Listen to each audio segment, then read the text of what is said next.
So good morning, everybody. Today is Tuesday, February the 20th, and today starts the first in a series of Tuesday morning sessions called Be Healthy, Be Happy. It is a 2 month, about 2 months. Will take us till the end of April. So just a little bit more than 2 months of weekly Zoom sessions that focus on health and wellness topics presented by student interns who are with Health and Wellness Friendly Communities program. And each week we will be introducing a different topic on health and wellness presented by one of the student interns who are working on their master's in social work degree. Some are working on master's in public health degree at various universities across Ontario. So today is the first of the series. Today we're going to be talking about the mind diet and why the mind diet is so helpful and so beneficial to not just our physical health, which we know that diets typically are, but also to our mental health and our cognitive health. So that is what separates the mind diet from so many of the other nutritious and healthy diets that are out there. So we're going to get into it right away. This session is being recorded right now, so let's get underway. I'm going to share the screen so we can all see the PowerPoint together. Let me just, okay. And there we are. So hopefully you can see the screen. And Deborah, thank you for joining us. Good to have you here. Okay, so today's agenda, what are we going to be talking about today? So the focus primarily is going to be on the mind diet. But before we get into the mind diet, we're going to be talking about the role of sugar and its impact on brain health and why the mind diet is so good in terms of breaking our kind of dependency or almost a habit that we have here in Western culture on sugar-based foods. Okay, and then if we have time, we'll also be talking about one of the popular diets that are out there these days called the keto diet. And let's get right into it. So maybe you have been in this situation where your stomach is telling you, I want Timmy's. And you're telling the stomach, no, no. And your stomach keeps saying, no, no, no. I want Timmy's. I want a donut. I want a sour cream glazed donut or a Dutchie. I don't know if you know, but Tim Hortons has just reintroduced, I think like last week or 2 weeks ago, some of their all-time favorite treats. One of them is the Dutchie, which if either of you have ever had, is absolutely delicious. But also these things from Timmy's are laden with sugar.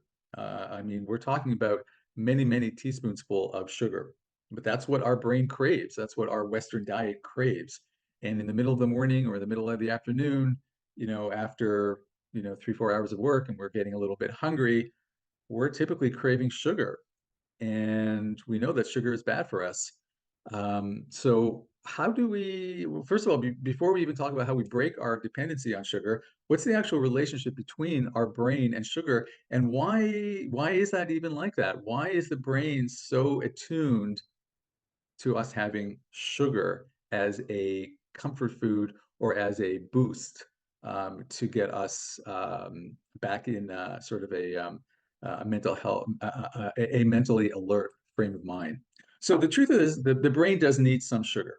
Okay, why does the brain need some sugar? The brain needs sugar because our brain functions on glucose. And what is glucose? Glucose is the elemental form of sugar. When we eat food that contains sugar, it gets digested, gets broken down into simple uh, uh, molecules. And these molecules are called glucose molecules. Glucose is sugar, blood sugar to be exact. And once it is entered, once the carbohydrates are broken down to glucose and enter the bloodstream after they're digested, from that point on, the bloodstream takes the glucose molecules to the brain. The brain needs glucose for energy, just like we need food to eat, the brain needs food to eat, and the brain relies on glucose. So, in other words, the brain does need sugar. The problem is we take in too much sugar. That's the problem with our Western diet. So if there isn't enough sugar, what happens? We do get sluggish. That's what happens with our mid-morning slump or mid-afternoon slump. And that's why when we eat something that is full of sugar, like a Tim Hortons Dutchie, or a glazed sour cream or a Boston cream donut, the brain all of a sudden gets its supply of sugar. The problem is it gets too much sugar. Too much sugar is going into the body. So what happens when you have all that excess sugar going into the body, the brain has already gotten the amount of sugar it needs from whatever glucose molecules have been broken down by that Dutchie from Tim Hortons. But what about all that extra sugar that the brain doesn't need? Well, if you're not moving and you're not physically active and you've just taken that Dutchie from Tim Hortons back to your desk and you're sitting and eating it, well, your body's not really doing anything to burn off all that excess glucose, all those excess glucose molecules that you've taken in. So what happens? It gets deposited where? In fat molecules. And that's what happens when we eat an excessive amount of sugar, which is typical in our Western diet. And when we eat too much sugar, we know that there's all kinds of complications, both physically, emotionally, mentally, all those things, primarily in the form of two things, of obesity and diabetes, the two biggest lifestyle chronic conditions in Canada today. So to put things into perspective, let's look at this. In 2015, Canadians 19 or over ate approximately 85 grams of sugar a day. It's a lot of sugar. And how many teaspoons is that? 85 grams of sugar. Well, that's kind of doesn't mean anything. So how do we put that into context so that you can actually understand what 85 grams is? Well, what do we know? We do know that 1 teaspoon of sugar is 4 grams of sugar, right? So if we have 85 grams of sugar that we're taking in on average a day, that's 21 teaspoons of sugar. That is a lot of sugar. I mean, imagine taking a sugar bowl and 1, 2, 3, 4, 5, 19, 20, 21. Can you actually imagine taking 21 teaspoons of sugar throughout the course of your day and putting it on food? No, we don't do that because that's just an enormous amount of sugar. But we don't know that because all the food that we eat that's full of sugar is hidden inside the food that we eat. So we don't really know how much sugar we're taking in, except the fact that most of the food, most of the processed food that we eat is sugar laden. And that's where problems begin in terms of the development of chronic conditions like diabetes and like obesity. So an example, a very good example of where all these hidden sugars are. And just realize this should be on slideshow mode. There we go. So like I said earlier, we don't keep track of all the grams of sugar that we're taking in because they're hidden inside foods. Okay, so let's look at this, for example. Let's look at breakfast foods, right? Because breakfast foods are typically the ones that have the most sugar in them. Like a bowl of total cereal, Raisin Bran cereal. Total, I don't think is in Canada, but Raisin Bran cereal is. So it has 17 grams of sugar. That would be about 4 teaspoons of sugar. Now, would you take 4 teaspoons of sugar and put it into your cereal in the morning? Probably not. But because it's hidden inside the cereal, you don't think twice about filling a whole bowl full of sugar. Now, the thing is also, Canadians typically do not read food labels. And so because we're not reading that side panel on the cereal box, we are typically pouring as much into a cereal bowl as we want, not the amount that's listed in the nutrition values column on the side of the cereal box.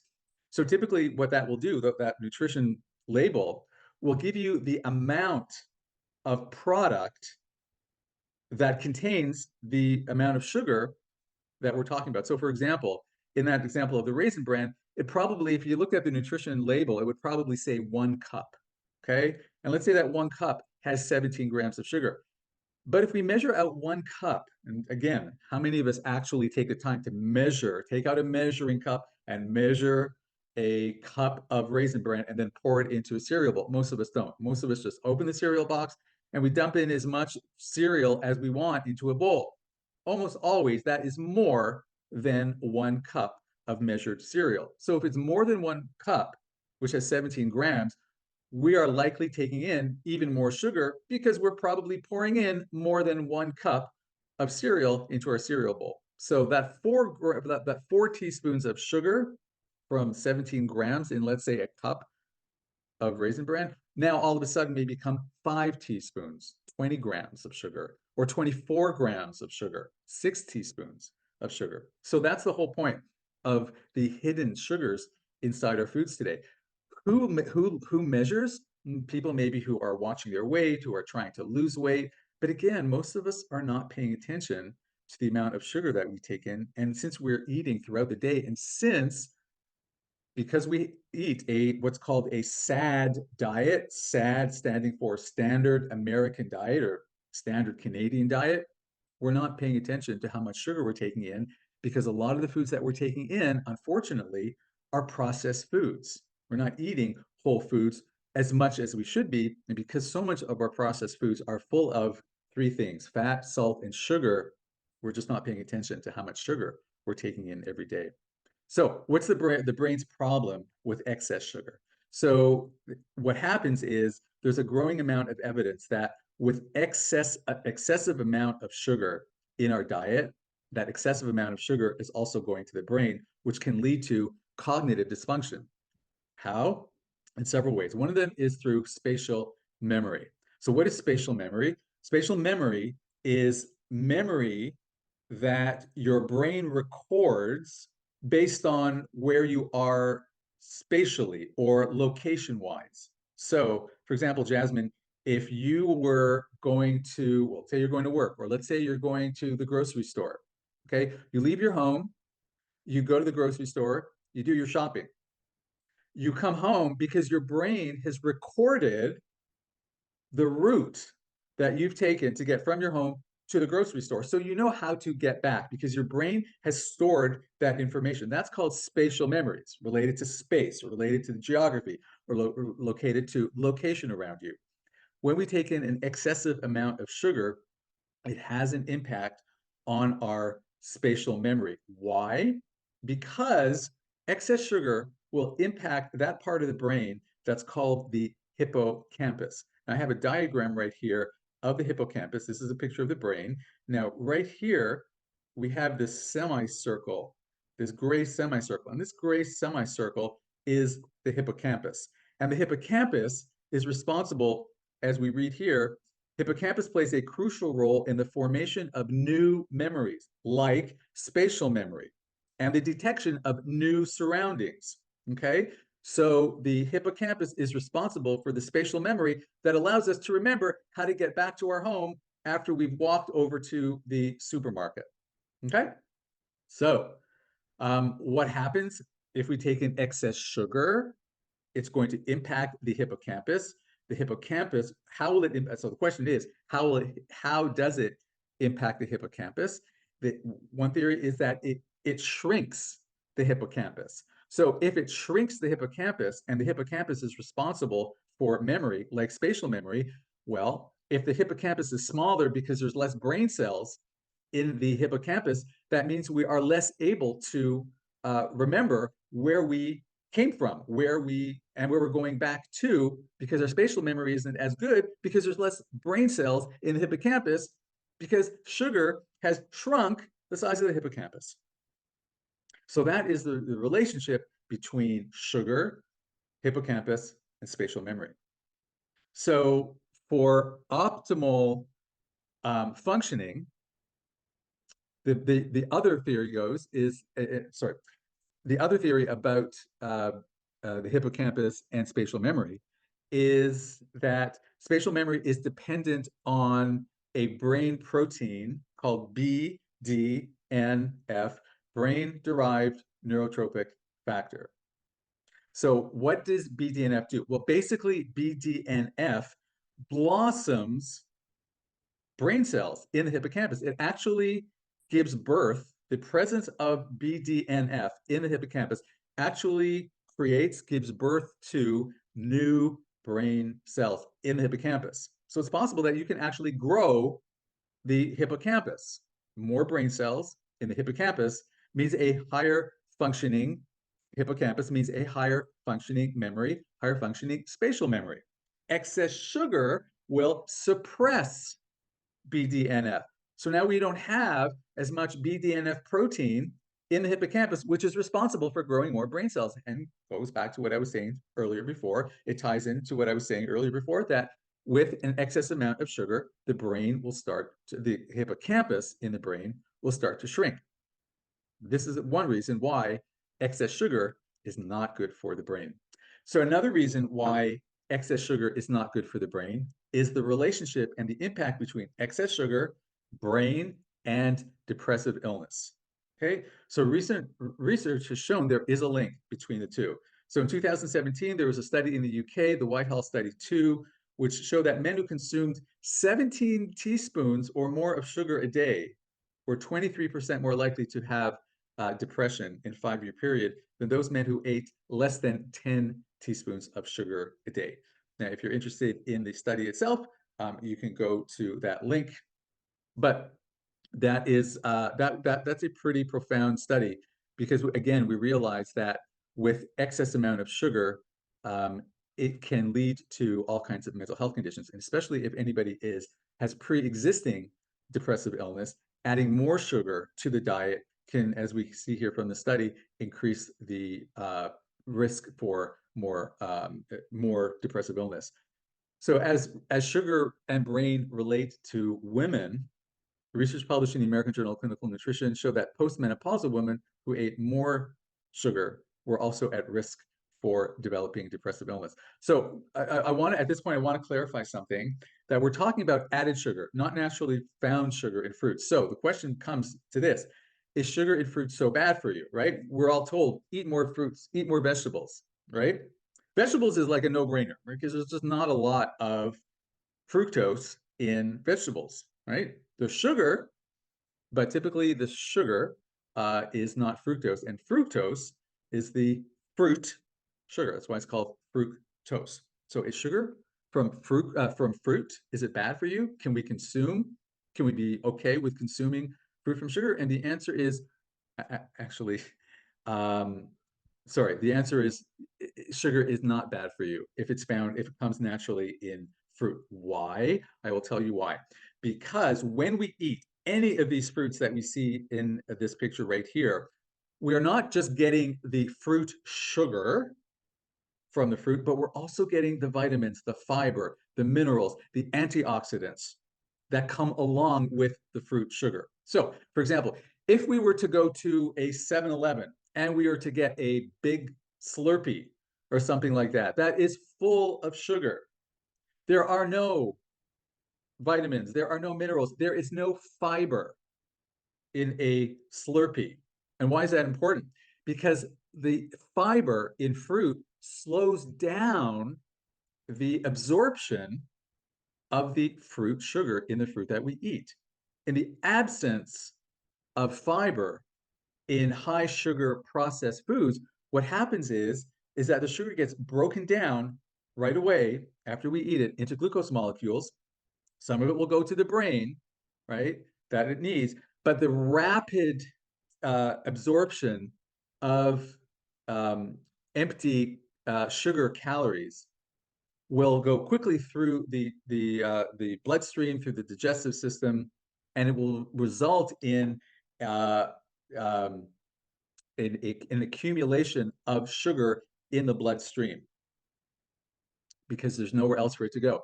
As soon as the brain gets enough sugar, let's say you're drinking a Slurpee, and the brain gets enough sugar that it needs from the Slurpee, but there's so much extra sugar left over from that Slurpee, what will happen? Well, what's going to happen is that the sugar that's left over from that Slurpee, some of it will go into the muscle, because muscles also need sugar for fuel. But when the muscles are full, then if there's a lot of sugar left over, which there typically will be if you're drinking a Slurpee, the remaining sugar, which is now again glucose, it will go to the liver, which will also store glucose in the form of what's called glycogen. But you're still going to have a lot of sugar left over from the Slurpee, because there's nothing stopping the sugar from being slowly absorbed into the bloodstream like there would be if you were to eat fruit with fiber that slows down the process. So what happens when you drink a Slurpee? the glucose, some of it will go to the brain, some of it will go to the working muscles, some of it will get put into the liver for storage for later use. But the bulk of the sugar molecules that come from Slurpee will stay in your bloodstream because there's nowhere else for it to go. The brain's full of it, the muscles are full of it, and the liver's full of it. You have no place for the sugar to go. So what does it do? It sits in our bloodstream. And when you eat a diet of highly processed foods like Dutchies from Tim Hortons, or sour cream glazed donuts from Tim Hortons, or Boston cream donuts from Tim Hortons, or Slurpees from 7-Eleven, you're constantly eating processed food like that, and there's no place for the sugar that's been broken down to go. It will sit in the bloodstream, and it will stay in the bloodstream. And what does that lead to? I think we all know that an excess amount of sugar stored in the blood will elevate the risk of diabetes. Okay, that's why consuming empty caloric sugar calories are so bad for you. And that's why eating fruit is not so bad for you, because it slows down the absorption rate so that calories can take their time. So that not calories. So sugar molecules will not flood the bloodstream the way that highly processed foods and sugar broken down from the highly processed foods will flood the bloodstream. Okay, so what about fruit juices? Seems like a pretty good thing, right? Even if it says 100% fruit juice on it, seems like, okay, so that's good. It's fruit, right? 100% fruit, right? The problem is this: when we drink our sugar, even if it's fruit sugar, there's nothing, again, to slow down the absorption process. Why is that? Because it's all liquid. When we eat an apple, when we eat an orange, when we eat grapes, when we eat a peach, when we eat anything any fruit, right? The mechanical process of eating something, of chewing something, also helps to slow down the absorption. So your bloodstream is not going to be flooded with glucose molecules the way it would be if we were to drink fruit juice, even if the fruit juice is 100% fruit juice, even if the fruit juice is 100% fruit and not added sugar. Okay, I think we have a question here. Give me 1 second. How does fiber help keep the sugar from building up in the bloodstream? Actually, Jasmine, it's an excellent question, and I don't have the answer for that. So, but what I will do is I want to know that myself, so I will look up that answer for you, and I do have your email address, so I will do that after our presentation is over so that you have that answer. But that's an excellent question, and I don't want to mislead you. So if you can be patient and wait till after the presentation, I can look that up and I can send that information to you. That's okay. But that's a great question. Thank you for asking that. Okay. Let's see what we have here. Oh, you're welcome. My pleasure. Absolutely, my pleasure. All right, let's continue on. Let's go on to the next slide. Let me just close this. Thanks, Jasmine. And there we go. All right. So the bottom line is stick to whole fruit, right? Fruit punch, fruit drink, it's all garbage. Look at this. Fruité, right? If you go into No Frills, go into Loblaws, go into wherever, Sobeys, Metro, go into anywhere, go into Dollarama, and you'll see Fruité. You'll see Fruité because it's all over the place. And what is it? It's sugar, okay? It may have some concentrated fruit in it, as we see here in the ingredients. But look at the second ingredient is. It's sugar. Okay. What about smoothies? What about smoothies? Well, smoothies has sugar in it. If you go into a 7-Eleven, not a 7-Eleven, you go into Tim Hortons or go into McDonald's, right? Both places have smoothies. And both of them make them look so good because they focus on the ads, the promotional material, all focuses on pictures of a smoothie with strawberries at the base of the jar or the bottle, right? Or the cup. So you think, oh, well, it's a whole fruit, so it's got to be good, right? Problem is, when you have fruit smoothies, there's often sugar in them, and a lot of people will put extra toppings on them. Yogurt, for example, gets used a lot in fruit smoothies that you'll get at McDonald's, or you'll get at Tim Hortons, or you'll get at Booster Juice.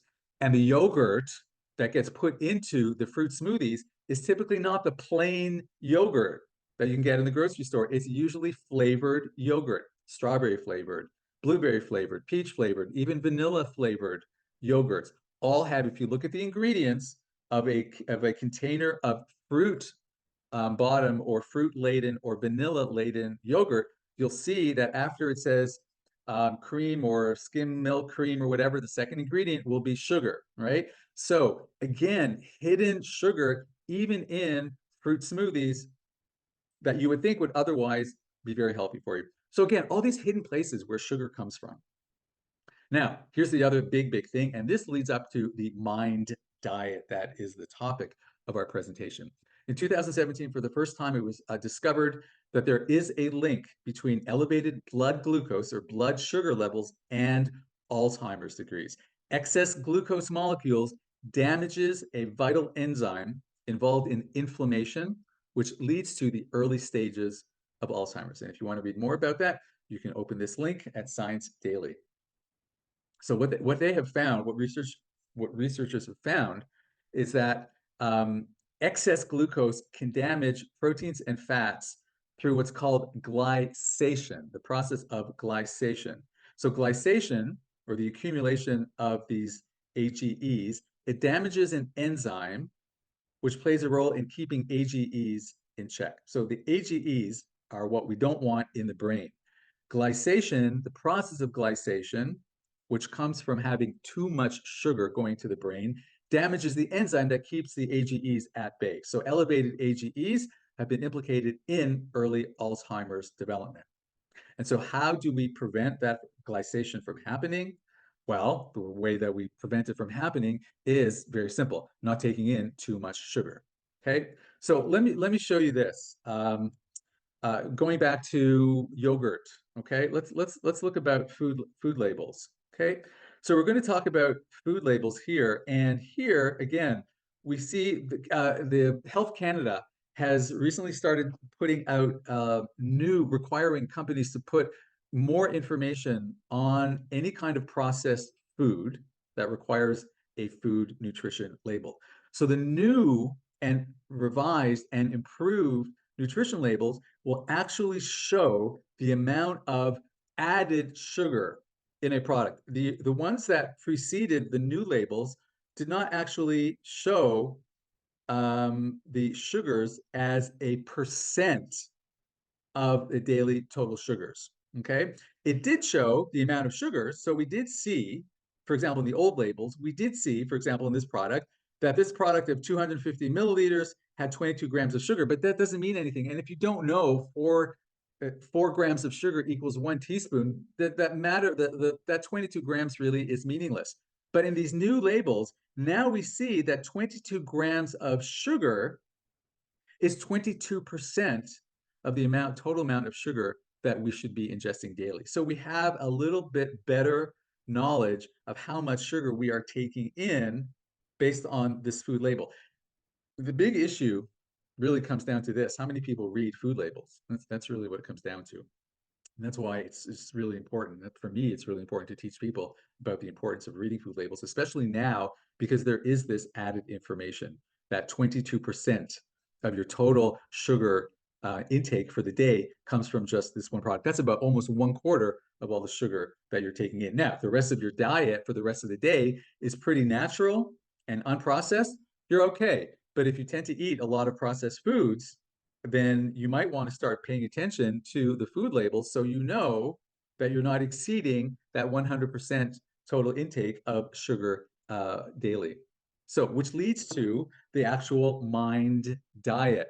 And we know that the mind diet is one of the best ways to reverse the risk of AGEs forming and preventing glycation that causes the AGEs that causes a greater risk to cognitive decline. And that's through the mind diet and using the mind diet as a healthy eating pattern. So what does MIND stand for? Mediterranean Intervention for Neurodegenerative Delay. Why Mediterranean? So several years ago, there was a researcher at Rush University in Chicago. I can't remember her name, but she devised a diet called the Mediterranean diet, which some of you may be familiar with. The Mediterranean diet is based on the diet of people who live around the Mediterranean Sea. So countries that border the Mediterranean, whether it's Italy, whether it's France, whether it's Greece, whether it's Spain, or if we go down to the tip of North Africa, Tunisia, Algeria, Morocco, all of those countries have one thing in common, which is the kind of foods that they eat. And what kinds of foods are they that they eat? Unprocessed foods. If any of you have been to any of the Mediterranean countries, you know how fresh the fish is there. You know how fresh the fruits and vegetables are there. And that kind of unprocessed diet has been shown clinically to improve health physically and mentally. And that forms the basis of the Mind diet, which is a kind of a derivative of the Mediterranean diet that focuses more on cognitive health.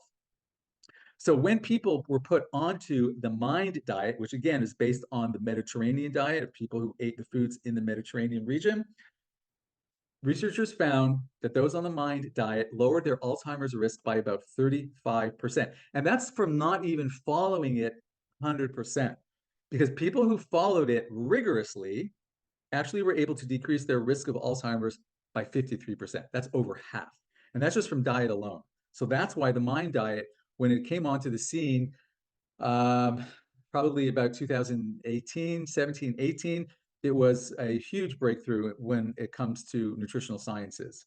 So what is the Mind diet? It is, as I was saying, it's a diet that is based on the Mediterranean diet, which I just told you about, and also the DASH diet. The DASH diet, I'm going to open this link here, and I want to show you what the DASH diet is. All right, here's the DASH diet. The DASH diet stands for Dietary Approaches to Stop Hypertension. So it was developed by researchers and dietitians for people who had high blood pressure. And basically what the DASH diet shows you, it tells you is, I mean, really pretty sensible common advice. Eat more fruits and vegetables, lower fat dairy, cutting back on saturated fat, red meats, eating more whole grains, more fish, more poultry, seeds and nuts, and again, limiting all this sweet, sugary kind of empty caloric processed foods. So that's what the DASH diet is. Let's go back to our PowerPoint. Give me 1 second. I'm going to stop sharing that DASH diet, and we'll go back to our PowerPoint. All right, here we are. So the DASH diet and the Mediterranean combined are what leads us to the Mind diet. Give me a sec. I'm going to move the page forward. There we go. And as I was saying, it's all these countries, right? Italy, France, Spain, Turkey, Algeria, Morocco, all these countries that I listed earlier, all these countries around the Mediterranean, Greece, all of them have one thing in common, that the diets of most of the people there are unprocessed.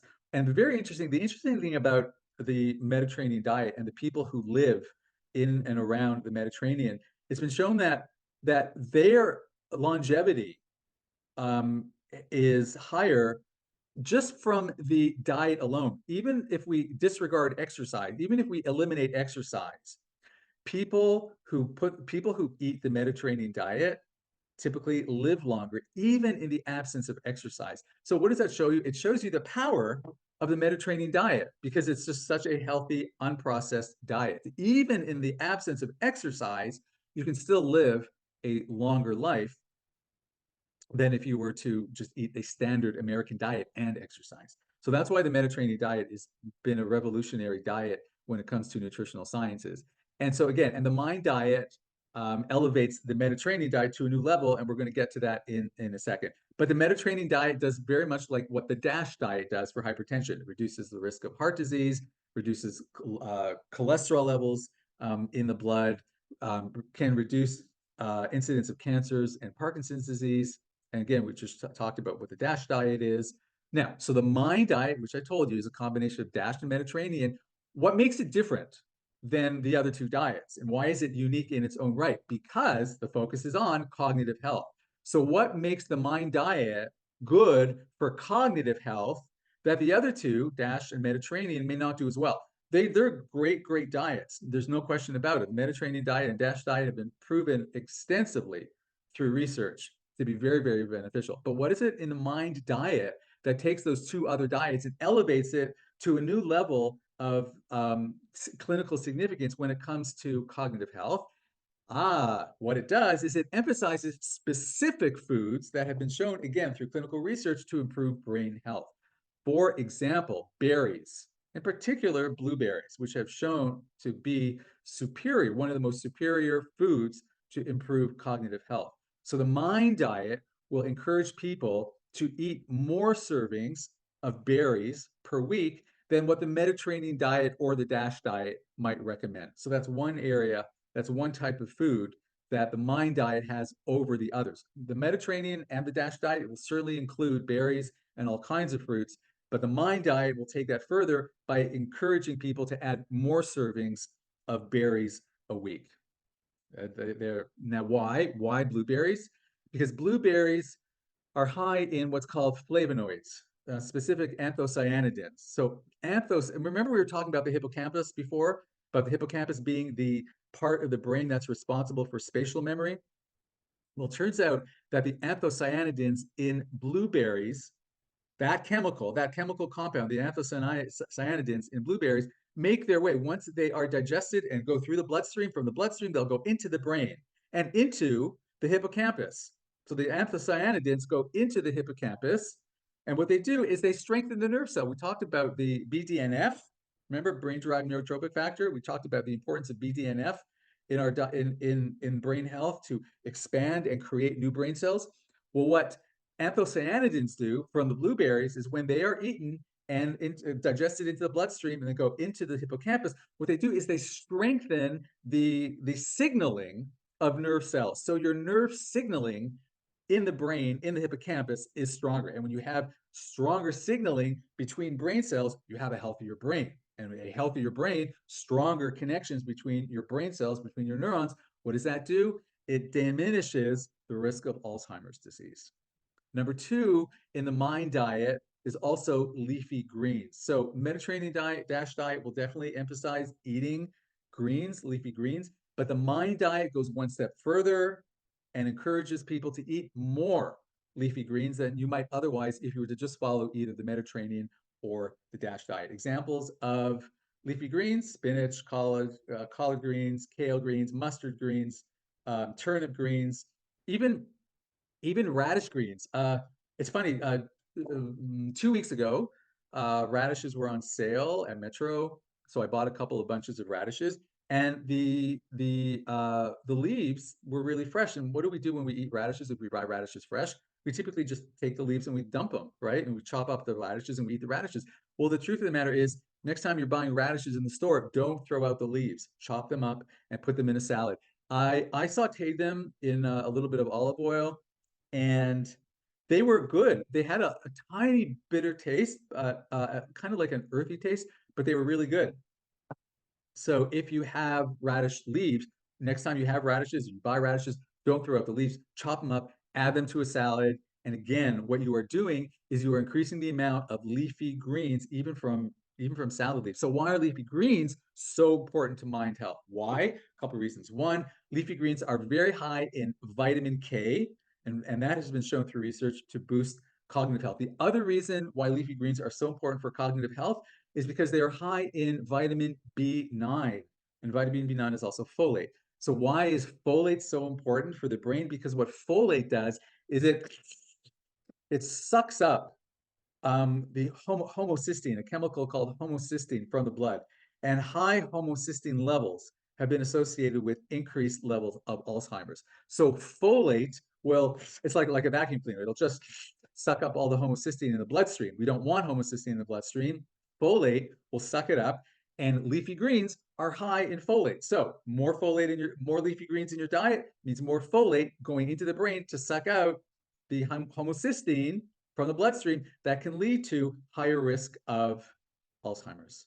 Okay, so evidence-based. Again, one of the things that's important to me anytime I do a presentation, if I'm going to bring up a topic, I always like to make sure that it is evidence-based, and the Mind diet is definitely evidence-based. From the Alzheimer's and Dementia Journal all the way back to 10 years ago, high dietary concordance to Mind diets was protective against the risk of developing Alzheimer's. Even mild concordance, i.e. mild adherence to the Mind diet, resulted in a statistically significant Alzheimer's disease reduction by 35%. which I showed you in a previous screen. And for those who are rigorous about following the Mind diet, 53% reduction in the amount, in lowering the risk of Alzheimer's disease. So again, what's in the Mind diet? Let's go through this. Again, a lot of this is the same as the Mediterranean diet and the DASH diet, but the two big things are that we eat blueberries several times a week, and that we eat leafy greens several times a week, more so than if we were just to follow the Mediterranean diet or the DASH diet. Okay, so here we go. Leafy greens, 6 servings a week. It's not a lot. That's not a lot. If you have a salad every day of the week, then you're getting your Mind diet minimum requirements. Berries, at least 2 servings a week, at least 2. So that's not a lot either. Can you lose weight? A lot of people go on diets because they want to lose weight. You can lose weight on the Mind diet. Why? Because the Mind diet focuses on what? On processed foods. And what is it that puts weight on for most people? Processed foods. And why does processed food put weight on people? Because of salt, sugar, and fat. When there's excess added sugar, excess added salt, excess added fat, which are in processed foods, you're going to put the weight on unless you're exercising a heck of a lot to burn all that excess sugar, fat, and salt out. Okay. But when you're eating something like the Mind diet, following a Mind diet, you're eating for the most part unprocessed foods, foods in their natural form, which can lead to weight loss. All right. I don't have the time on. Could either of you tell me what time it is, Deborah? 20 after, so you only have about 10 minutes left. 20 after. Okay, so you know what? We won't go into the ketogenic diet, but we will take. I'll take some questions if anybody has. Let me just. Yeah, there we go. Thank you. If anybody has any questions, Jasmine, do you have any questions?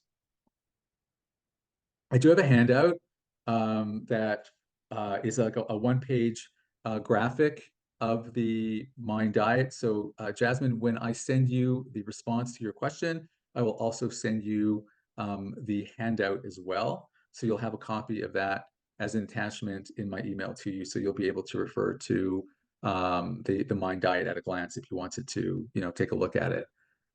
So I'll be sending that through. And I could also be happy to send a copy of the PowerPoint to you also if you wish. And that's about it. If there are no other questions, Deborah, anything from your end? No, that's great. Terrific. Okay, everybody. But in the meantime, thank you again for attending. We will be continuing on with this next week. I'll be presenting again next week, and hope to see you then. Have a good day. Thanks.